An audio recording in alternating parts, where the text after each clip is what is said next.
सातारा जिल्ह्यात अद्याप पावसाची रिपरिप सुरूच आहे। त्यामुळे जिल्ह्यातील घाट रस्ते आता धोकादायक बनू लागले आहेत। साताराकडून कास पठारकडे जाणाऱ्या रस्त्यावर रात्री उशिरा दरड कोसळली।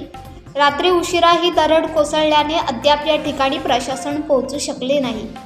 सध्या या ठिकाणी एकेरी वाहतूक सुरू असून वाहनधारकांना जीव मुठीत धरून प्रवास करावा लागत आहे। या घाटातून मोठ्या प्रमाणात पर्यटकांची वर्दळ सुरू असते। कास, बामणोली तसेच अनेक गावांना जाण्यासाठी हा मुख्य रस्ता असल्याने पर्यटक आणि प्रवासी या मार्गाचा सर्रास वापर करत असतात। त्यामुळे आता घाट माथ्यावरून प्रवास करताना वाहनधारकांना सतर्क राहावे लागणार आहे।